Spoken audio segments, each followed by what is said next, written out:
فلا هادي له ونشهد أن لا إله إلا الله لا خالق إلا الله ولا مالك إلا الله ولا رازق إلا الله ولا محيي إلا الله ولا مميت إلا الله ثم نشهد أن سيدنا وسندنا إيماننا قدوتنا حبيبنا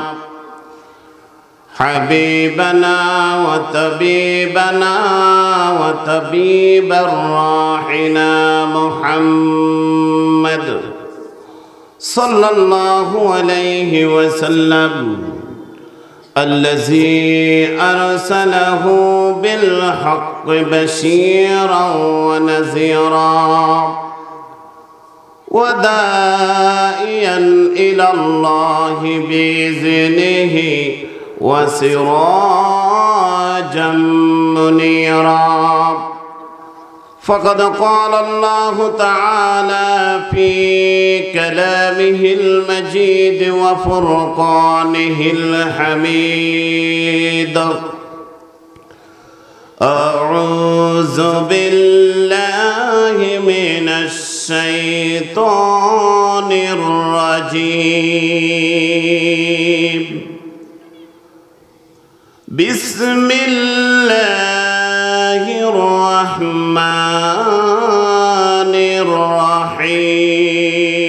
الرحيم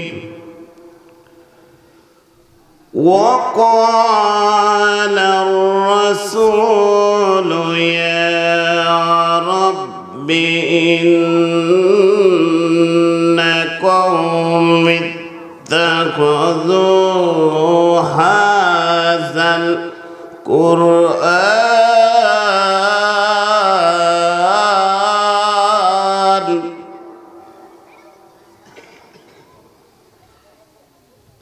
يا رب إن قوم اتخذوا هذا القرآن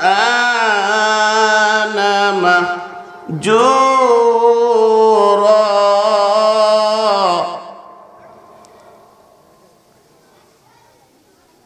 وقال رسول الله صلى الله عليه وسلم تركت فيكم أمرين لن تضلوا ما تمسكتم بهما كتاب الله وسنة رسوله في شأن حبيبه مخبرا وآمرا إن الله وملائكته يصلون على النبي يا أيها الذين آمنوا صلوا عليه وسلموا تسليما اللهم صل على مولانا محمد وعلى آل سيدنا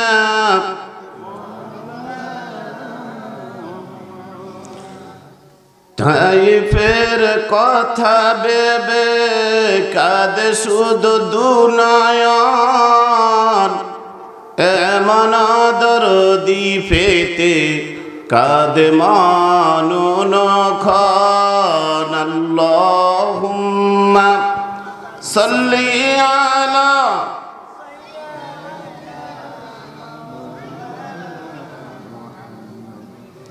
ওয়া আলা আলি সাইয়্যিদিনা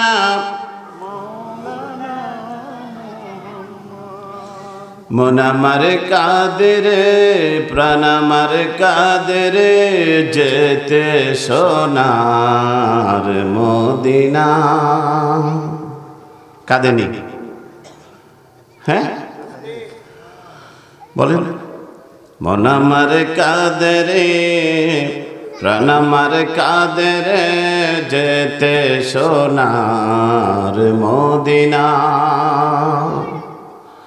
ওই মদিনার পথের দোলে জুড়ায় মন বেদনায়। আল্লাহুম্মা সাল্লি আলা সাইয়্যিদিনা মাওলানা মুহাম্মদ ওয়া আলা আলি সাইয়্যিদিনা مولانا محمد بلغ العلا بكماله كشف الدجى بجماله حسنت جميع خصاله صلوا عليه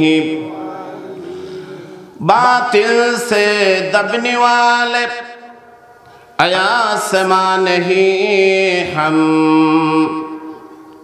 बातिल से दबने वाले आसमा नहीं हम सोबर कर चुका है तो इम्तिहा हमारा बलगल उला बिकमालिही कशफत दुजा बिजमालिही हसनत जमीओ खसालिही सल्लु अलैहि। होना ये फूल तो बुल का तरन्नुम भी न हो, सुमन दफर में कलियों का तबस्सुम भी न हो। बलगल उला बिकमालिही कशफत दुजा बिजमालिही हसनत जमीओ खसालिही सल्लु अलैहि व आलिही। अल्हम्दुलिल्लाह। हजरत खादिजातुल कुबरा রাদিয়াল্লাহু তাআলা আনহা মহিলা দাখিল মাদ্রাসা কর্তৃক আয়োজিত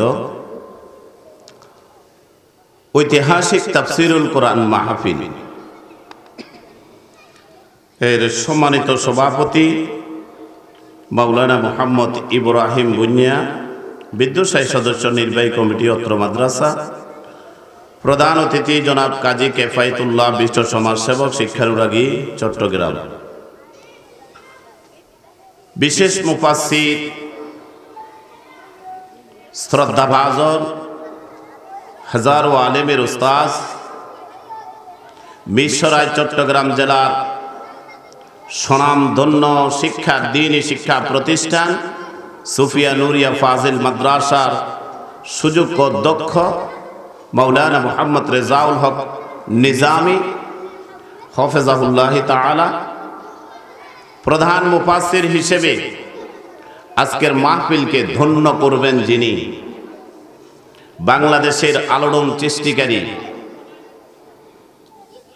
কোরআন সুন্নাহর যথার্থ মেসেজ সঠিকভাবে মানুষের অন্তরে পৌঁছে দেওয়া প্রচেষ্টাকারী আলেমে দ্বীন, মজলিসুল মুফাসসিরিন বাংলাদেশের কেন্দ্রীয় সহকারী মহাসচিব হযরতুল আল্লাম আল্লামা ফখরুদ্দিন আহমদ সাহেব হাফেজাহুল্লাহ তাআলা, আমন্ত্রিত উলামায়ে কেরাম, মেহমান বৃন্দ, মুরব্বিয়ানে ইজম, মাদ্রাসার ছাত্র ছাত্রী, পর্দার অন্তরালে সম্মানিত মা এবং বোনেরা, আমি আবারও সালাম দিচ্ছি, আসসালামু আলাইকুম ওয়া রাহমাতুল্লাহি ওয়া বারাকাতুহু। মহান রবের প্রশংসা করে আমরা সকলেই পড়ি আলহামদুলিল্লাহ।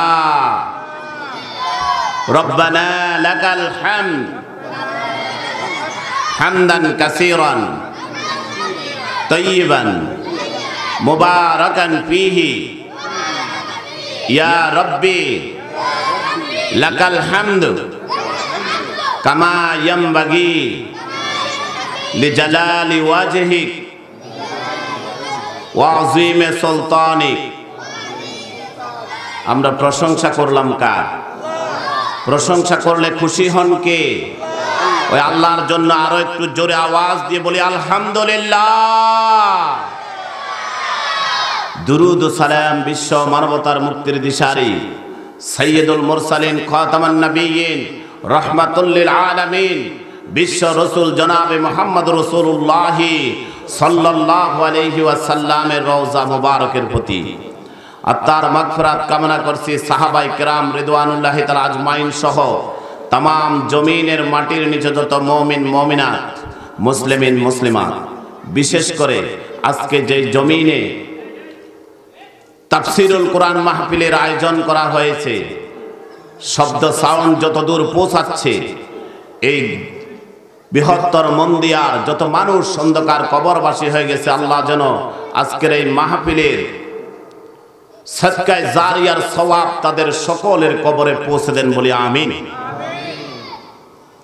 সম্মানিত উপস্থিতি, কোরআনে কারীমের সুপরিচিত একটা সূরা, সিরিয়ালের দিক থেকে 25তম সূরা। সূরার নাম হলো ফুরকান। কি নাম? কোরআনের এক অপর নাম হলো ফুরকান। সূরাতুল ফুরকানের 30 নম্বর ছোট্ট একটি আয়াতে কারিমা তিলাওয়াত করেছি। রাসূলুল্লাহ সাল্লাল্লাহু আলাইহি ওয়াসাল্লামের অসংখ্য অমীয় বাণী থেকে ছোট্ট একটি হাদিস তিলাওয়াত করেছি। মহান রব্বুল আলামিন আমাকে তৌফিক দান করলে কোরআন ও সুন্নাহ থেকে কিছু মেসেজ দেওয়ার চেষ্টা করব, আর আপনাদেরকে যেন আল্লাহ পাক আপনাদের হৃদয়টাকে অন্তরটাকে যেন আজকের এই রজনীকে কোরআনের জন্য বিশ্বনবীর হাদিসের জন্য যেন আল্লাহ যেন ওই মাহফিলমুখী করে দেন বলি আমিন। আল্লাহ তাআলা আমাদেরকে সেই তৌফিক দান করুন, বলেন আমিন। সম্মানিত উপস্থিতি, আপনারা লিফলেটে এবং ব্যানারে লিখেছেন তাফসীরুল কোরআন মাহফিল, তা আমি সেখান থেকে শুরু করি।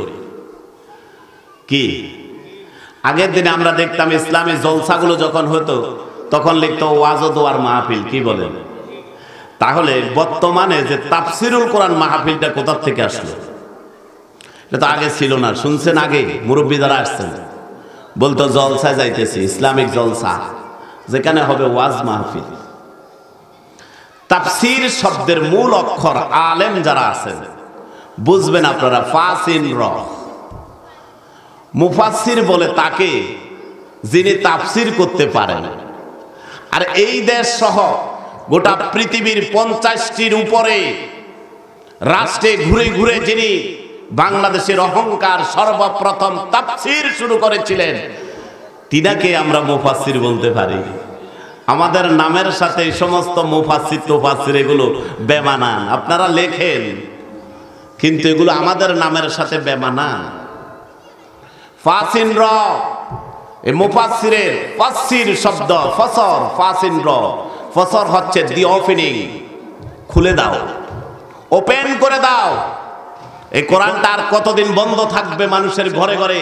আর কত মানুষ এটাকে তেলাওয়াত করে করে শুধু চুমু খাবে? এই কোরআনটা খুলে দাও, এটাই হচ্ছে তাফসীর। তাফসীরুল কোরআন, কোরআনকে খুলে মানুষকে বুঝে দাও, এটাই হচ্ছে তাফসীরুল কোরআন। সংক্ষেপে বোঝা গেছে? বুঝছেন তাফসীরুল কোরআন কি? এই কোরআনটা আমরা খুলে আরবি ভাষায় পড়ি, কিছু বুঝছি। আমি যে আয়াতটা তেলাওয়াত করেছি এই আয়াতটার অর্থ বুঝছেন? মোটেও বুঝেন নাই। সারা জীবন হয়তো তেলাওয়াত শুনেছেন, রমজান মাসের খতমে কোরআন শুনেছেন। আপনি মরার পরে আপনার লাশের সামনে দাঁড়িয়ে উলামায়ে কেরামরা খতমে কোরআন পড়বে, কোনো ফায়দা হবে না। যখন আমি এই আয়াতকে আপনাদের সামনে দি ওপেনিং খুলে দিব, বিশ্লেষণ করে দিব, ব্যাখ্যা দিয়ে দিব, তখন কিছু মানুষ রিসিভ করবে আর কিছু মানুষ এটার বিরোধিতা করবে। আছে না নাই? আছে না নাই? আওয়াজ দেওয়া লাগবে। মানুষ কম হোক, কিন্তু কম হলে মনোযোগ বেশি হবে। আপনারা কম বিদায় তো আমি রাগ করছি না, আমি কথা বলার ইচ্ছে আছে, কিন্তু জবাব দিতে হবে। বসে থাকলে হবে না। এখানে কোরআনের ক্লাসে বসেছি, কথা বলা যাবে না।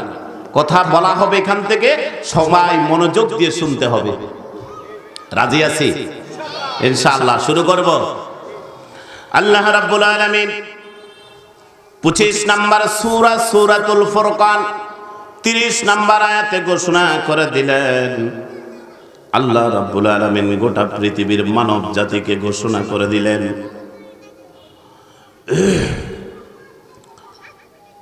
وقال الرسول يا رب إن قومي اتخذوا هذا القرآن مهجورا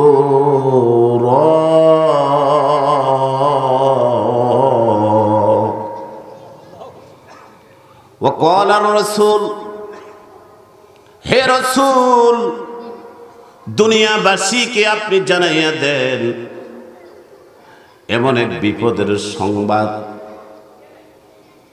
ইয়া রব্বি, কিয়ামতের দিন আপনি আমি আল্লাহর কাছে একটা আবেদন করবেন, হে আমার রব, ইন্না কওমি ইত্তাখাযু, ধরে ফেলেন আমার এই উম্মতদেরকে, এই দলকে, বাছাইকৃত কিছু মানুষ যারা কোরআনকে হাযাল কোরআন মাহজুরা, আপনার থেকে নাযিলকৃত মানবতার সংবিধান হেদায়েতের একমাত্র মহাগ্রন্থ আল কোরআনকে তারা পরিত্যক্ত করে রেখেছিল। কোরআন পরিত্যক্ত করার কারণে, এই কোরআনকে না বুঝার কারণে, এই কোরআন দিয়ে ব্যক্তিগত জীবন, পারিবারিক জীবন, সামাজিক জীবন, রাষ্ট্রীয় জীবন, আন্তর্জাতিক লেনদেন না করার কারণে এই কোরআনকে তারা শুধু চুমু খেয়েছিল আর আরবিতে তেলাওয়াত করেছিল। এই জন্য আমি তাদের বিরুদ্ধে মামলা দায়ের করলাম। আল্লাহু আকবার। বিশ্বনবী যার বিরুদ্ধে মামলা দায়ের করবে, দুনিয়াতে যদি মামলা হয়, আদালতে যাওয়ার পরে টাকা দিয়ে উকিল ব্যারিস্টার নিয়োগ করা হয় সুপারিশ করার জন্য, টেলিফোন করে মামলা খারিজের জন্য, এটা আমার দলের লোক, এটা আমার পার্টির লোক, এটা আমার পারিবারিক লোক, একে ছেড়ে দেন। টেলিফোনে আসামি ছাড়া হয়, ওকালতির মাধ্যমে ছাড়া হয়, কিন্তু এমন একদিন আদালতে আখিরাতে বিশ্ব নবীর মামলা, যারা নবীজির মামলায় পড়ে যাবেন, পৃথিবীর কোনো সুপারিশ চলবে না, কোনো টাকা পয়সা দিয়ে, কোনো টেলিফোন দিয়ে সেই দিন আল্লাহর আদালত থেকে কেউ রেহাই পাওয়া যাবে না। এই জন্য কোরআনের সাথে সম্পর্ক করার জন্য, এই কোরআনের সাথে বন্ধুত্ব করার জন্য ছাগলনাইয়া উপজেলার মন্দিয়া গ্রামে কোরআনের মারকাজ খোলা হয়েছে।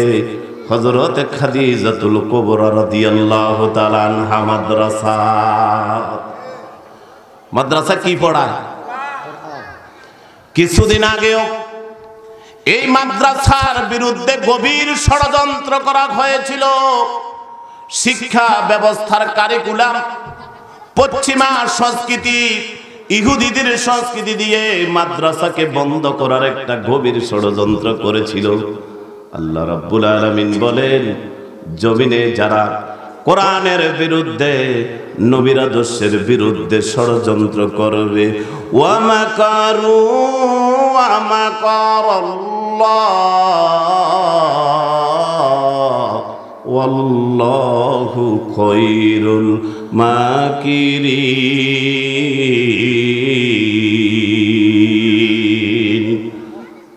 কোরআনের বিরুদ্ধে, নবীর সুন্নাহর বিরুদ্ধে, ইসলামের বিরুদ্ধে যারা ষড়যন্ত্র করবে, জমিনের উপরে হিতে বিপরীত হয়ে তাদের পরিণতি ফেরাউন, হামান, কারুন, নমরুদের মতো হবে। কোরআন মানতে হবে। আমাদের জীবনটাই হলো কোরআন। কি বলেন? আমাদের জীবনটাই কোরআন। এই কোরআনটাই হচ্ছে জীবন্ত কোরআন। মানবতার ট্রিটমেন্ট হচ্ছে এই কোরআন। এমন এক সময় আল্লাহ পাকে কোরআন নাজিল করেছেন, জমিন কি সুস্থ ছিল না অসুস্থ ছিল? আজকে আমরা কোরআনটাকে এমন এক পর্যায়ে নিয়েছি, 92 থেকে 93% মুসলমানের দেশে ইসলাম শিক্ষা বইতে দেবদেবীর ছবি পর্যন্ত পাইতেছি মুসলমানদের সুযোগে। কথা বলেন, কেন পাচ্ছি? এটি আমাদের দুর্বলতা নয়। মুসলমানের দেশে জাতের কারিকুলাম, এগুলা চলবে না। আল্লাহ পাক বললেন, ষড়যন্ত্র করছো মাদ্রাসা বন্ধ করবা না। আল্লাহ পাক এমন রহম করে দিলেন, বাংলাদেশের নুরানি মাদ্রাসা থেকে শুরু করে কামেল মাদ্রাসা পর্যন্ত এখন ছাত্র জায়গা দেওয়ার মতো একেবারে কষ্ট হয়ে যাচ্ছে যে ছাত্রকে এখন জায়গা দিতে পারতেছে না। ঠিক কি না? এটা আল্লাহর বড় এহসান, আল্লাহর বড় রহমত। জালেমেরা শিক্ষা নাও, শিক্ষা নাও। অধিকাংশ শিক্ষা প্রতিষ্ঠান এখন বন্ধ হওয়ার পথে আছে। ষড়যন্ত্র কত করবা কারিকুলাম নিয়ে? সোজা হয়ে যাও। 92 থেকে 93% মুসলমানের দেশে কোরআনের বিরুদ্ধে আইন করবা, নবীর আদর্শের বিরুদ্ধে আইন করবা। কেউ টিকে নাই। টিকছে নাকি? টিকে নাই। তাহলে এই খাদিজাতুল কুবরা রাদিয়াল্লাহু তাআলা আনহা, এই মাদ্রাসায় এই কোরআন আর নবীর শিক্ষা দেওয়া হয়। কথা বলেন ঠিক কিনা? এই কোরআন আর হাদিস শিক্ষা দেওয়ার জন্য যে মার্কাজ প্রতিষ্ঠিত হয়েছে, আমরা সকলে দ্বীনের একটি চারা রোপণ করে যাব। আমাদের ছেলে এবং মেয়েকে আমরা এই মার্কাজে ভর্তি করে দিয়ে আমরা আমাদের হক, আমাদের অধিকার, আমাদের দায়িত্ব পালন করব ইনশাআল্লাহ। কারা কারা এই প্রতিষ্ঠানের সন্তান দিয়ে, ছেলে মেয়ে দিয়ে সহযোগিতা করবেন? হাত তোলেন। আল্লাহ তুমি সাক্ষী রইলে আমরা সকলেই সাক্ষ্য দিচ্ছি, এই প্রতিষ্ঠানকে আমরা এগিয়ে নিয়ে যাব ইনশাআল্লাহ। বিশ্ব রাসূল সাল্লাল্লাহু আলাইহি ওয়াসাল্লাম মামলা দিবেন? বলেন, নবীর মামলা থেকে বাঁচতে হলে এখন কি করতে হবে? কোরআনের কাছে ফিরে যাইতে হবে। কার কাছে? কোরআনের কাছে। তো কোরআনের কাছে যখন ফিরে যাবেন, আমরা হুজুররাও কি এত বালানি? হযরতে ওসমান জিন্নুরাইন রাদিয়াল্লাহু তাআলা আনহু বিভিন্ন জায়গা থেকে কোরআনের কপিগুলোকে একসাথ করে এক জায়গায় নিয়ে এসেছেন। একটা পান্ডুলিপি তৈরি করেছেন, মাসাফে ওসমানী। এক জায়গায় করে একটা লিপি, একটা খণ্ড করেছেন। গোটা পৃথিবীতে এই কোরআন মাজিদ প্রতিটা মানুষের কাছে আছে না নাই? কিন্তু আমরা কিছু হুজুর এত চালাকি করছি, আমরা আবার এটাকে ভাঙ্গি 30 পারা 30 খণ্ড বানাইছি। খিললে খতমের সুবিধা নাই। এখন খতম হইয়া হুজুররা যদি আমার বিরুদ্ধে লাগেন, কিচ্ছু আসে যায় না। আমাকে বহুত কষ্ট করে দাওয়াত দিয়েছে, আমি যদি মেসেজটা সঠিকভাবে না দিই, হুজুর কেন খতমটা পড়তেছেন? হুজুর আপনি কি জানেন, আপনি তো নিজেই ওয়াজ করেন, কোরআন তেলাওয়াতে প্রতি হরফে 10 নেকি, শুনলেও 10 নেকি।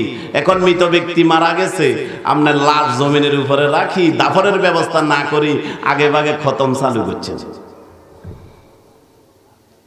এমন এক সময় কোরআন আল্লাহ পাক নাজিল করেছে বিশ্ব রাসূলের কাছে, যেই সময় গোটা সমাজ ব্যবস্থা ছিল রুগ্ন, অসুস্থ। আজকে পৃথিবীর যেই কোনো প্রান্তের দিকে তাকান, সমাজ ব্যবস্থা, রাষ্ট্র ব্যবস্থা অসুস্থ না সুস্থ? এই উলামায়ে কেরামদের কাছে যখন আসে, হুজুর আমার পেটের ব্যথা, কোরআনের আয়াত পড়ি পড়ি, গ্লাসে ফুঁক দি, পানির বোতলে ফুঁক দি, হুজুরে বলে ট্রিটমেন্ট চলতেছে। পেটের ব্যথা ট্রিটমেন্টের জন্য কোরআন আসে নাই। কথা বলেন, কোরআনটা এসেছিল জেনা, ব্যভিচার, মদ, জুয়া, খাউজি, সুদ, ঘুষ, বেহায়াপনা, নির্লজ্জতা, অন্যায়, অনাচার, মানুষের অধিকার লঙ্ঘন, মানবতার অধিকার লঙ্ঘন, জুলুম নির্যাতন, নারীদেরকে জীবন্ত দাফন থেকে মুক্তি দান করার জন্য এই কোরআন মাজিদ বিশ্ব রাসূলের মাধ্যমে আল্লাহ পাক গোটা পৃথিবীর মানবতার মুক্তির সনদ হিসেবে নাজিল করেছিলেন। কিন্তু দুর্ভাগ্য হলেও সত্য, আজ সেই কোরআনকে আমরা জারফুকের জন্য, খতমের জন্য, তাবিজ লেখার জন্য এই কোরআনকে আমরা সীমাবদ্ধ করে দিয়েছি। বিশ্ব নবী ঘোষণা করলেন, তারাকতু ফীকুম আমরাইন লান তাদিল্লু মা তামাসসাকতুম বিহিমা কিতাবাল্লাহি ওয়া সুন্নাতি রাসূলি। আমি তোমাদের কাছে দুটো জিনিস রেখে যাচ্ছি। বিদায় ঘর সর্বশেষ ভাষণ বিশ্ব নবী বললেন, আমি তোমাদের কাছে দুটো জিনিস রেখে যাচ্ছি।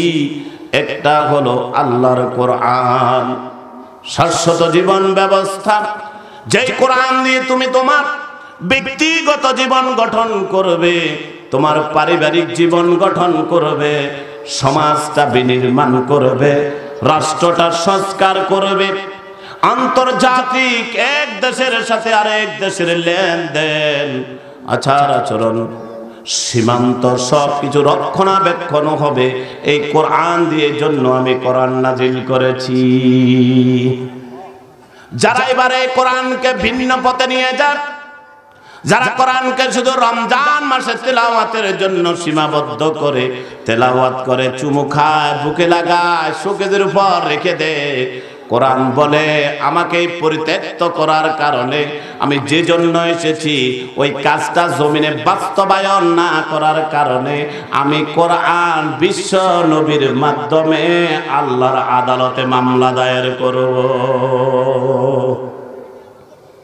কি দায়ের করব? মামলা দায়ের করব। এখন এই মামলা থেকে যদি উদ্ধার হতে চান, এই মামলা থেকে যদি মুক্ত থাকতে চান, তাহলে এই কোরআনের কাছে আসতে হবে। কার কাছে আসতে হবে? আমি খুব সংক্ষেপে কথা বলবো, মনোযোগ দিয়ে শুনুন। এবার আল্লাহ পাক কোরআনে কারীমের অসংখ্য আয়াতে কারীমা জানাই দিলেন, যারা কোরআন মানবে না, কোরআনকে অপছন্দ করবে। আছে না? কোরআনের আইন ভালো লাগে না, টিএন বিশ্ব বেহায়া নিলজ্জতা, বাংলাদেশে যার পতিতায় জন্ম, তাসলিমা নাসরিন কথা বলেন, সমান অধিকার দাবি করেছে। আল্লাহ বলে বাংলাদেশের জমিনে তোর জায়গা নাই, ভারতে পালাইছে সেখানেও তোর জায়গা নাই, নিলজ্জ বেহায়া। তার একটি লিখিত বই আমি পড়েছিলাম, সেই বলেছিল যে আমার হৃদয় সেই দিন শান্তি পাবে। তার লিখিত একটি বই, নাম হচ্ছে ক। সেই বলেছে ঢাকা শহরের জনলোকালয়ের সামনে টাউন সার্ভিস থেকে নেমে যেই দিন ওয়ালের পাশে ছেলেদের মতো প্যান্টের জিপার চেন খুলে দাঁড়িয়ে দাঁড়িয়ে প্রস্রাব করতে পারবো, সেদিন আমার মন প্রশান্তি লাভ করবে। নাউজুবিল্লাহ পড়ে। এই জাতের নষ্টা ভ্রষ্টা প্রতিদার জন্মের কারণে আজ আফ্রিকান সংস্কৃতি, পশ্চিমা খ্রিস্টীয় সংস্কৃতি, বাংলাদেশেও ট্রান্সজেন্ডার চালু করতে চায় এক শ্রেণীর মানুষ। কথা বলেন ঠিক কিনা? ট্রান্সজেন্ডার বুঝছে? আপনার আশেপাশে ঘুরঘুর করতেছে। সারা বাংলাদেশ পরিসংখ্যান করলে 1000 হিজড়া পাওয়া যায় না, কিন্তু এখন হিজড়াও চেয়ারম্যান হয়। আছে না নাই? এমপির জন্য খাড়ায়, তো ভোট দেয় কারা? এই জন্য হিজড়াদের সমর্থনকারী আরেক শ্রেণী আছে যারা ট্রান্সজেন্ডার হতে চায়। তারা নারীর, ছেলেরা লম্বা চুল রাখে, ওড়না পরে, তারপরে মেয়েদের মতো হাতে ব্রেসলেট লাগায়, চুড়ি লাগিয়ে তারা মেয়ে সাজতে চায়। নাউজুবিল্লাহ পড়েন। ইসলামে তৃতীয় লিঙ্গের কোনো স্থান নেই। আল্লাহ পাক বললেন, আমি আদমকে মুযাক্কার পুল্লিঙ্গ করে বানিয়েছি, আর তার সহধর্মিণী হিসেবে হাওয়া আলাইহিস সালামকে আমি মুয়ান্নাস নারী করে আমি পৃথিবীতে দুইটা জাত সৃষ্টি করেছি। এই দুই জাতের পরে, প্রথম এবং দ্বিতীয়ের পরে তৃতীয় কোনো লিঙ্গ আমি বানাই নাই। এজন্য ইসলামের শরীয়তে তৃতীয় লিঙ্গের কোনো চান্সও নাই। আমরা প্রতিবাদ জানাচ্ছি, বাংলাদেশে যদি 92% মুসলমানের দেশে ট্রান্সজেন্ডার নামক এমন হারাম বিবর্জিত ইসলাম নোংরা এমন কোন কাজ যদি বাংলাদেশের রাষ্ট্রীয় হুকুমতে এসে যায়, আমরা ইনশাআল্লাহ সোচ্চার আছি আমাদের দেহের। আল্লাহ পাক বললেন, কোরআনকে যারা মিথ্যা অস্বীকার প্রতিপন্ন করবে এরা হচ্ছে চিরস্থায়ী জাহান্নামী। এরা কি? চিরস্থায়ী জাহান্নামী। আল্লাহ রাব্বুল আলামিন 2 নম্বর সূরা সূরাতুল বাকারা 39 নম্বর আয়াতে ঘোষণা করেন, ওয়াল্লাযীনা কাফারু ওয়া কাযযাবু বিআয়াতিনা উলাইকা আসহাবুন নারি হুম ফিহা খালিদুন।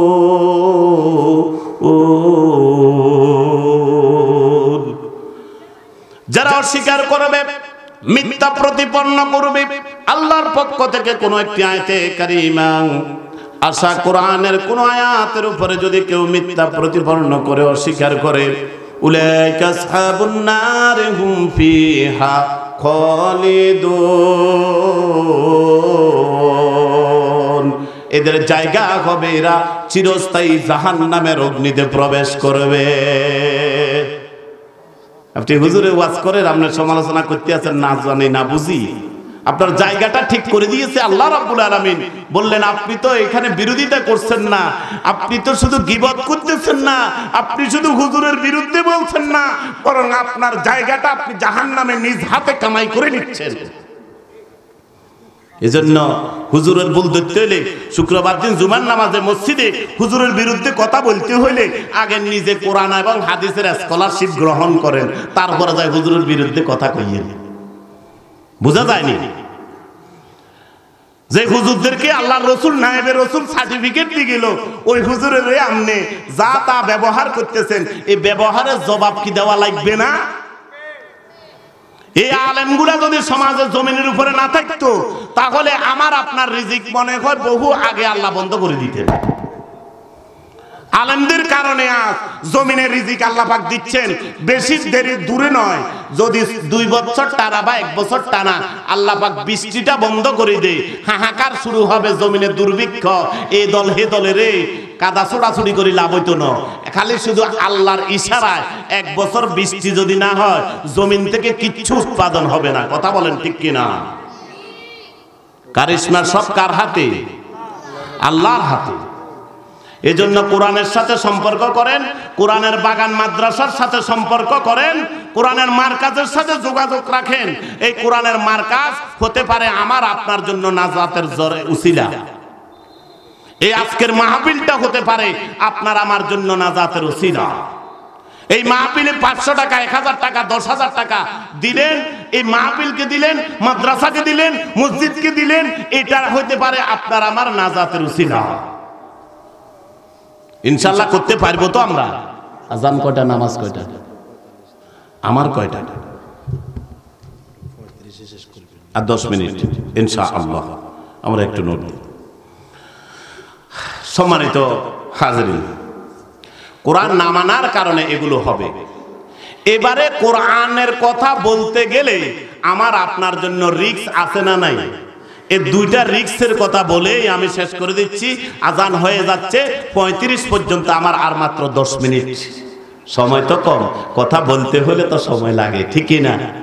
এখন মামলাটা যে করবে বিশ্ব রসুল সাল্লাল্লাহু আলাইহি ওয়াসাল্লাম, এই যে না মানার কারণে পরিণতি বললাম, এখন মামলাটা থেকে বাঁচতে হলে রিস্ক মুক্ত জীবন যাপন করতে পারবেন না, রিস্ক নিয়ে জীবন যাপন করতে হবে। আপনাকে আমাকে আরাম আয়েশে ডুপ্লেক্স বাড়ি করে চাকরি বাকরি করে টাকা কামানোর জন্য এই জমিনে আল্লাহ পাঠায় নাই। আমাকে আপনাকে একজনকে আল্লাহর পক্ষ থেকে প্রতিনিধিত্ব করার জন্য এই জমিনে আল্লাহ পাক খলিফা হিসেবে প্রেরণ করেছেন। কথা বলেন ঠিক কিনা? আমরা এক একজন খলিফা আল্লাহর পক্ষ থেকে এই জমিনে প্রতিনিধিত্ব করছি। শুধু আলেমেরা ওয়াজ করবে, কোরআন থেকে কথা বলবে, ইকামতের দিন কায়েমের জন্য শুধু আলেমদের ভূমিকা থাকবে আর আমরা দর্শকের ভূমিকায় থাকব। এই জন্য আল্লাহ কোরআন নাজিল করেন নাই। আল্লাহ কোরআন নাজিল করেছে প্রতিটা মানুষ ব্যক্তিগত জীবন কোরআন দিয়ে পরিচালনা করবে, প্রতিটা মানুষ তার পরিবারকে গঠন করবে কোরআন দিয়ে, সমাজ বিনির্মাণ করবে, সমাজ পরিচালনা করবে। মসজিদের সভাপতি তো মাশাআল্লাহ যে বেড়া এক ওয়াক্ত হড়ে না, সুদ ঘুষে ভরপুর দুর্নীতিবাজে সেরা, এই মানুষগুলা হয় মসজিদের সভাপতি। আবার আপনার কই কেন? আমি তো জানি না, নতুন মা আসছি এলাকায়, কবেন হুজুর আমরা সভাপতির বিরুদ্ধে করনি। না না, আপনি খবর নেন, দেখেন অসংখ্য মসজিদ কমিটি যারা দুর্নীতিবাজ এরাই কথা বলেন ঠিক কিনা। এরা আল্লাহর ঘর মসজিদকে পর্যন্ত ভয় পায় না। ঠেলাঠেলি আছে না নাই? আবার কিছু আছে মেসকি শয়তান, কোরআন সুন্নাহর হাদিসের ভাষায় এরা কিছু বোবা শয়তান আর মেসকি শয়তান আছে। লোক লাগাই দিয়ে কয় রে আই কি কম নাকি, সভাপতি নির্বাচনের সময় সবাই আর নাম ঘোষণা করে দিস, তোর কি লাগে এখানে কোচ কথা বলেন, আছে না নাই? সম্মানিত হাজরিন, রিস্ক মুক্ত জীবনের চিন্তাও করা যাবে না। আপনি যখন কোরআনের দাওয়াত দিতে যাবেন, আপনার উপরে এমন নির্যাতন আসতে পারে যেই নির্যাতন হযরতে বেলাল রাদিয়াল্লাহু তাআলা আনহু সহ্য করেছে। পিঠের চামড়া ছিল না, জ্বলন্ত অগ্নিরঙ্গারের ভিতরে উপুট করে শুয়ে দিয়ে বড় বড় পাথর বুকের উপরে উঠিয়ে দিয়েছিল। বেলাল নিশ্চিত মৃত্যুবরণ করেছে এই ভেবে তারা রেখে চলে গেছে। জিবরাইল বলে বেলাল ভয় নেই, তোমার ভয় নেই, কারণ তোমার এই ঈমানের মজবুতি দেখে আল্লাহ রব্বুল আলামিন তোমার ট্রিটমেন্টের জন্য আমি জিবরাইলকে পাঠিয়ে দিয়েছে। ঈমান আনার কারণে, কোরআন থেকে কথা বলার কারণে হযরতে খাব্বাব রাদিয়াল্লাহু তাআলা আনহুর শরীর থেকে, জীবন্ত মানুষের শরীর থেকে লোহার চিরুনি দিয়ে রাস্তার উপরে পাথর টানে দিয়ে দেখছেন নি? বড় বড় চিরুনি, আঁচটা লোহার। জীবন্ত মানুষের শরীর থেকে হযরতে খুবাইব রাদিয়াল্লাহু তাআলা আনহুর শরীর থেকে যখন গোশতগুলো চাচা হচ্ছিল আর বলা হচ্ছিল কালেমার দাওয়াত বন্ধ করো, কালিমার দাওয়াত বন্ধ করো, যদি এই দাওয়াত বন্ধ করো তোমাকে ছেড়ে দেওয়া হবে। হযরত খুবাইব বললেন না না না, যতক্ষণ পর্যন্ত আমার জবান জারি থাকবে, আমার শরীরের শুধু গোশত আর রক্ত নয়, আমার শরীরের হাড্ডিগুলোকে যদি টুকরো টুকরো করে ফেলা হয়, এরপর যে আল্লাহর কালেমার সবক নিয়েছি, মুহাম্মদের হাতে বায়াত গ্রহণ করেছি, ওই বিশ্ব নবীর আদর্শ থেকে আমি বিন্দু পরিমাণ সরতে পারবো না।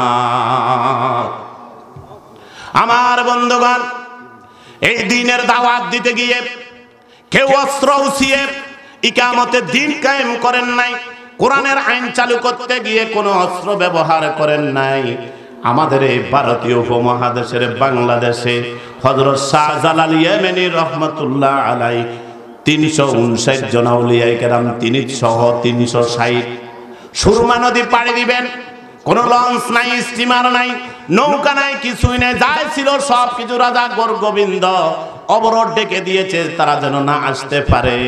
আল্লাহর উপর তাওয়াক্কুল করে, নাস্তাঈনু বিল্লাহ ওয়া নাতাওয়াক্কালু আলাইহি, আল্লাহর কাছে সাহায্য চেয়ে, আল্লাহর কাছে সাহায্য চেয়ে যখন তাওয়াক্কুল করে আল্লাহর উপরে সুরমা নদীতে জায়নামাজ বিছিয়ে দিয়েছে, আল্লাহ রব্বুল আলামিন ৩৬০ জন আউলিয়ায়ে কেরামকে সুরমা নদী পাড়ে দিয়ে সিলেটের পূর্ণভূমিতে প্রবেশ করে দিয়েছে। সুবহানাল্লাহ, সুবহানাল্লাহ।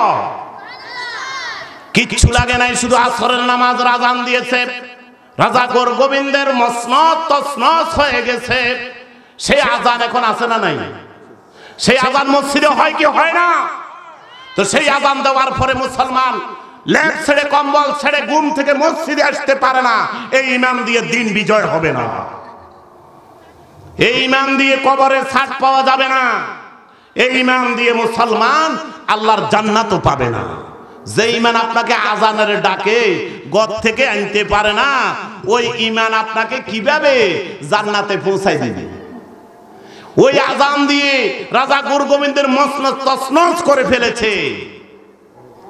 হযরতে সাদ ইবনে আবি ওয়াক্কাস রাদিয়াল্লাহু তাআলা আনহু আফ্রিকার জমিনে ইসলামের দাওয়াত নিয়ে যাচ্ছিলেন। দজলা নদী, টাইগ্রিস নদী পাড়ি দিবেন। আপনি দিনের দাওয়াত নিয়ে কোথায় গেছেন? আপনি ঘর থেকে আপনার বাড়ির দরজা পর্যন্ত যাইতে পারেন নাই, কারণ আপনি এখনো আপনার ঘরের সকল সদস্যকেও দিনমুখী করতে পারেন নাই। তো আপনি কিভাবে আল্লাহর জান্নাতে যাবেন? আপনি নিজে নিজে নামাজ পড়তেছেন, বুজুর্গ সাজতেছেন, এই বুজুর্গ দিয়ে আল্লাহর জান্নাত পাওয়া যাবে না।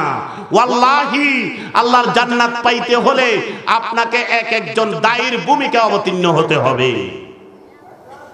দায়ীর ভূমিকা অবতীর্ণ হইতে হবে। 3 মিনিট আছে, আমি শেষ করে দিচ্ছি। হযরতে সাদ ইবনে আবি ওয়াক্কাস রাদিয়াল্লাহু তাআলা আনহু দজলা নদী পাড়ি দিবেন।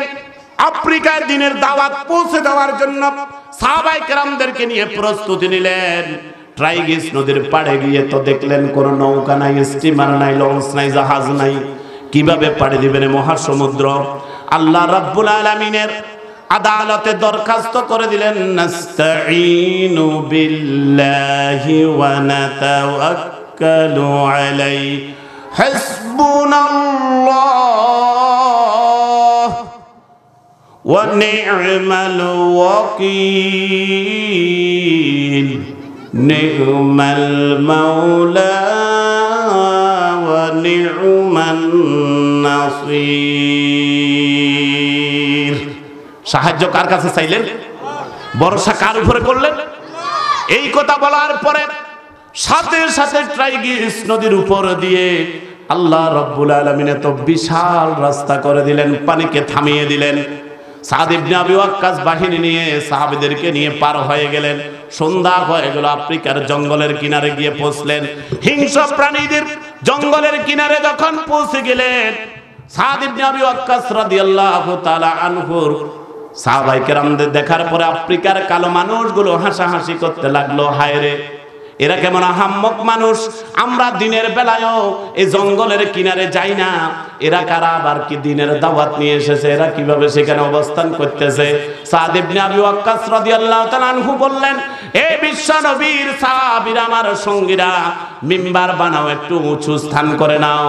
সেইখানে উঠে সাদ ইবনে আবি ওয়াক্কাস রাদিয়াল্লাহু তাআলা আনহু ঘোষণা করলেন, ইয়া আইয়ুহাল হাশারাতু ওয়াস-সিবা নাহনু আসহাবু রাসূলুল্লাহি সাল্লাল্লাহু আলাইহি ওয়াসাল্লাম ফারজিউ ফাইন্নানা নাজিলুন ফামান ওয়াজাদনা বা'দাহু ওয়া কাতালনা।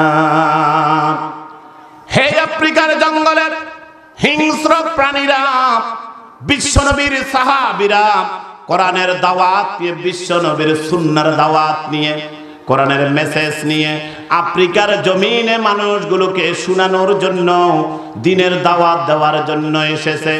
আফ্রিকার জঙ্গলের হিংস্র মানুষেরা শুনে নাও, আজকের রাতটা নবীর সাহাবীদের সম্মানে, ইকামতি দ্বীনের দায়ীদের সম্মানে, কোরআন প্রেমিকদের সম্মানে আজকের রজনীটা তোমরা একটু ছেড়ে চলে যাও অন্যত্র।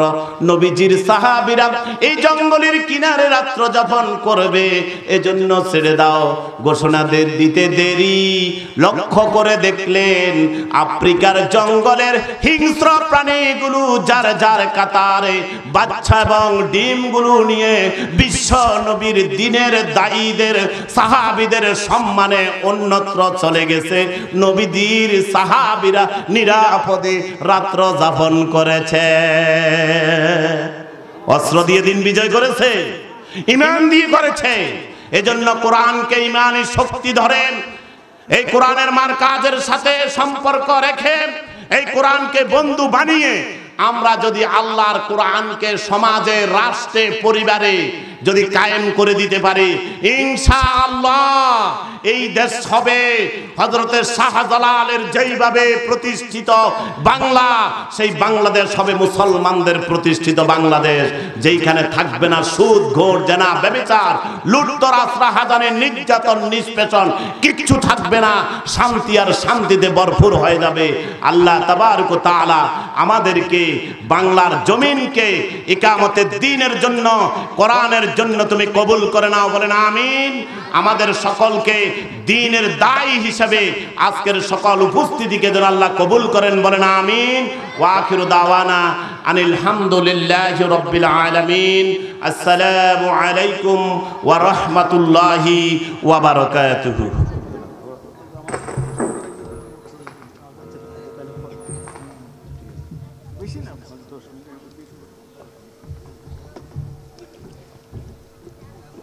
সম্মানিত তৌহিদি জনতা, এতক্ষণ পর্যন্ত আপনাদের সামনে মহামূল্যবান তাফসীর পেশ করলেন মৌলভী শামসুল করিম দাখিল মাদ্রাসার সম্মানিত সহসফার মাওলানা মুফতি একরামুল হক হুজুরকে মাহফিল ইন্তেজামিয়া কমিটির পক্ষ থেকে আন্তরিক মোবারকবাদ হুজুরের মূল্যবান নসিহত পেশ করার জন্য। সম্মানিত তৌহিদি জনতা, আমাদের আজকের মাহফিলের প্রধান মেহমান, প্রধান মুফাসসির হযরতুল আল্লাম জনাব মাওলানা ফখরুদ্দিন আহমদ ঢাকান আমাদের মাঝে উপস্থিত হয়েছেন। বিশেষ